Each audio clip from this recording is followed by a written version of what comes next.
আসসালামু আলাইকুম, শুভ সকাল। আজ এই সকালে ইরান ইসরায়েল যুদ্ধ নিয়ে কিছু কথা বলছি। গত কয়েকদিন হয়ে গেল, প্রায় 5 দিন হয়ে গেল পূর্ণরূপে যুদ্ধ চলছে। হামলা, পাল্টা হামলা, বিমান হামলা, ক্ষেপণাস্ত্র হামলা সবই চলছে পাল্টাপাল্টি। উভয় দেশের পর্যাপ্ত ক্ষতি হয়ে চলছে।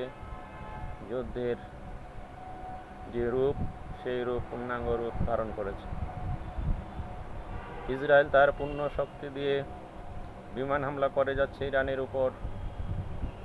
প্রায় 100, 150, 200 বিমান নিয়ে আমেরিকার 6ষ্ঠ প্রজন্মর স্টিল বিমান F-35 সহ অন্যান্য বিমান, জঙ্গি বিমান নিয়ে সরাসরি ইরানের উপর হামলা করছে। অপরদিকে ইরান তার প্রযুক্তির শ্রেষ্ঠ ব্যালিস্টিক মিসাইল ক্ষেপণাস্ত্র ছুড়ছে ইসরায়েলের উপর। তেল আবিব, হাইফা নগরী, অন্যান্য বন্দর নগরী সহ সারা দেশে বিভিন্ন শহরে আক্রমণ করছে। অনেক স্থাপনা ধ্বংস হয়েছে, অনেক জানমালের ক্ষতি হয়েছে। কিন্তু ইসরায়েল যেহেতু বহির্বিশ্বে সঙ্গে সম্পর্ক খুব কম, সেখানের নিউজ সঠিকভাবে সাংবাদিকেরা সংগ্রহ করতে পারছে না, দেখাতে পারছে না। কী পরিমাণ ক্ষতি হচ্ছে তাও জানাতে পারছে না। তবে ক্ষতি হচ্ছে এটা নিশ্চিত। এদিকে ইরানেরও সেম, ইরানও প্রচুর ক্ষয়ক্ষতি হচ্ছে বিমান হামলার মাধ্যমে। তো পাল্টাপাল্টি শক্তি প্রদর্শন, সর্বোচ্চ শক্তি ব্যবহার হচ্ছে। এখন সামনের যে সংখ্যা, সেটা হলো পারমাণবিক শক্তি ব্যবহার করা। ইতিমধ্যে আমেরিকা ইসরায়েলের পিছনে পূর্ণ সমর্থন দিয়ে যাচ্ছে। তার প্রতিরক্ষার জন্যে, ইসরায়েলকে সেভ করার জন্যে সর্বশক্তি প্রয়োগ করার পরিকল্পনা নিয়েছে। তার নৌবহর পাঠাচ্ছে। হয়তো কয়েকদিনের মধ্যেই তার নৌবহর ইসরায়েল বন্দরে এসে পৌঁছবে। শেষ পর্যন্ত যুদ্ধ সরাসরি আমেরিকা ইরানের মধ্যে জড়িয়ে যায় কি না, সেটাও ভাবার বিষয়। আমেরিকাও চাচ্ছে এই মুহূর্তে ইরানের সঙ্গে যুদ্ধে জড়িত হতে, কিন্তু ইরান ছেড়ে কথা বলবে না।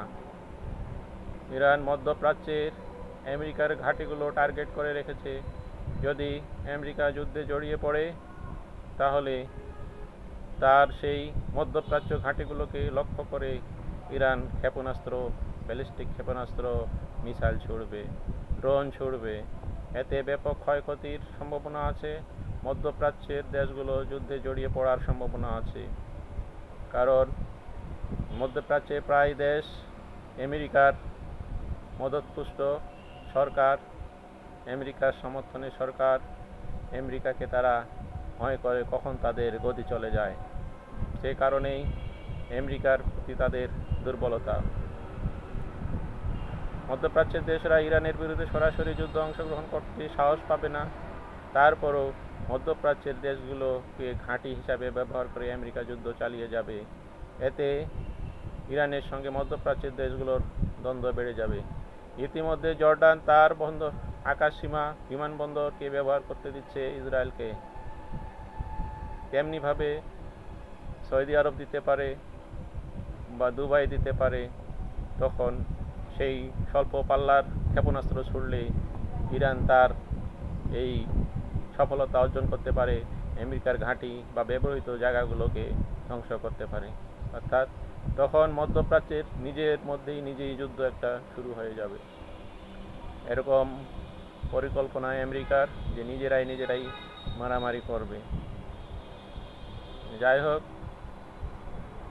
এই পারমাণবিক যুদ্ধ থেকে মুক্তি পেয়ে একটি শান্তিপূর্ণ সমাধান খুঁজে পাওয়া উচিত।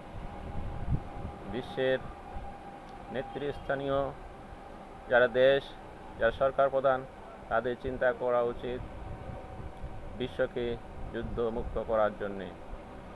ইরান ইসরায়েল যুদ্ধ একটা ভয়াবহ যুদ্ধের রূপ নিতে পারে, এমনকি পারমাণবিক যুদ্ধের রূপ নিতে পারে। যদি প্রকাশিত আছে ইসরায়েলের হাতে আণবিক বোমা আছে, কিন্তু ইরানের হাতে আছে কি না আমরা কেউ জানি না। ইরান চেষ্টা করে যাচ্ছে তার আণবিক শক্তিকে সম্পূর্ণ করে পারমাণবিক বোমা তৈরি করা, কিন্তু এখন পর্যন্ত করে উঠতে পারেনি। শোনা যায় তারা 1 মাসের মধ্যে করতে পারে। যদি করতে পারে ভালো, কারণ এই আণবিক বোমায় দিয়ে এই যুদ্ধের ভারসাম্য রক্ষা হবে।